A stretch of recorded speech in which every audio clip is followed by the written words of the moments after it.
एक भगवान के अनन्य भक्त थे, बड़े सुंदर महात्मा जी थे, उनकी बड़ी कथाएं प्रचलित हैं। माधव दास जी, ठंडियों के दिन चल रहे थे।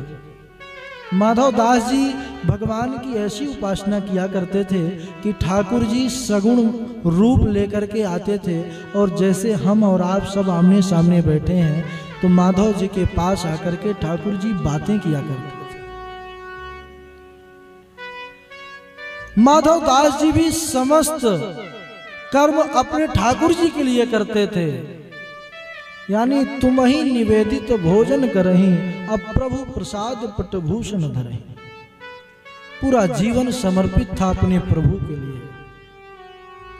ठाकुर जी की सेवा करते थे मंदिर में, और बाहर ही बिस्तर लगा करके लेट जाते थे। माता जी वृद्धावस्था थी महाराज जी की, और ठंडियों के दिन चल रहे थे, बड़ी सर्दी थी। और एक दिन जल्दी जल्दी में महात्मा जी भगवान को रजाई उड़ाना भूल गए। अब ज्यादा रात्रि भई, अब भगवान को ठंडी लगना शुरू हो गई। भगवान पुकारते हैं कि अरे ओ माधव, सुनो, तुम तो स्वयं चार चार रजाई ओढ़ करके लेटे हुए आराम से सो रहे हो, और यहां मैं ठंड से मरा जा रहा हूं।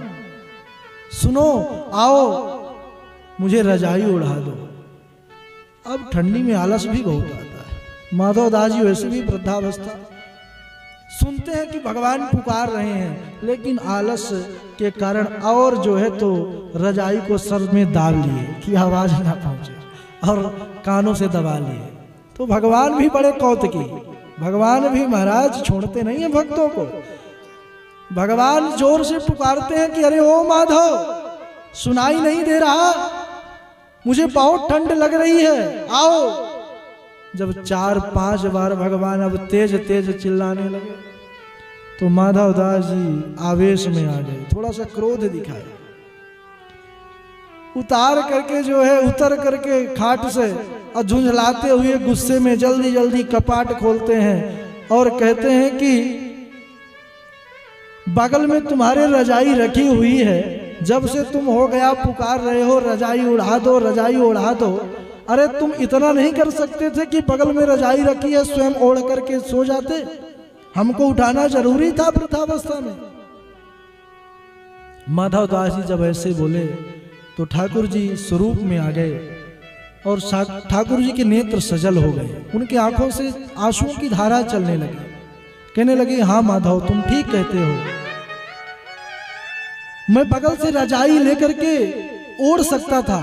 अरे माधव, तुम रजाई की बात करते हो, अरे मैं संकल्प से करोड़ों ब्रह्मांडों का सृजन करके करोड़ों ब्रह्मांडों को चलाता हूं, तो यह रजाई लेना और ओढ़ना मेरे लिए तो कोई बड़ी बात नहीं थी। और तुम्हारी जानकारी के लिए बता दूं माधव, मैं गुणों से परे हूं, मुझे गुणातीत कहा जाता है। न मेरा जन्म होता है, न मेरी मृत्यु होती है, न मुझे भूख लगती है, न मुझे प्यास लगती है, न मुझे जो ये लौकिक धर्म है, ठंडी बरसात गर्मी, ये सबसे मैं परे हूं। लेकिन माधव, तुमसे कहूं, जब भक्त का भाव होता है कि ठाकुर को, मेरे प्रभु को भूख लगी होगी, तो मैं सत्य कहता हूं माधव, मैं जो गुणातीत होते हुए भी जब भक्त का भाव होता है कि भगवान मेरे पाएंगे, तो मुझे भूख लग जाती है। जब भक्त को लगता है कि मुझे रजाई उड़ाना है, जैसे मैं उड़ करके सोता हूं, मेरे प्रभु को भी ठंडी लगने लगती है, तो माधव उस समय मुझे सच में ठंडी लगने लगती है। तुम्हारा जो भाव था कि मेरे भगवान को ठंडी लगती है, तो तुम्हारे उसी भाव के कारण आज सचमुच मुझे ठंडी लगने लगी माधव।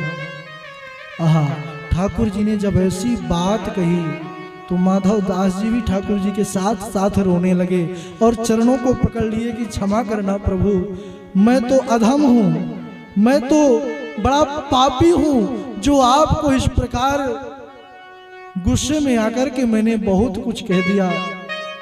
हे प्रभु, आप तो जगत के कारण हैं, मुझे क्षमा करें, मुझे क्षमा करें। ठाकुर जी उठा लेते हैं माधव दास जी को और हृदय से लगा ले। तो भाव तो सज्जनों वह उच्चतम शिखर है,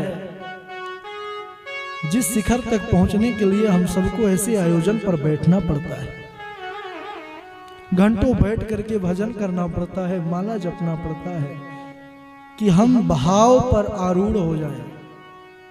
जब उस भाव पर स्थित हो जाते हैं, योगी लोग उसी भाव पर स्थित रहते हैं, जिनको तन की सुध नहीं रहती,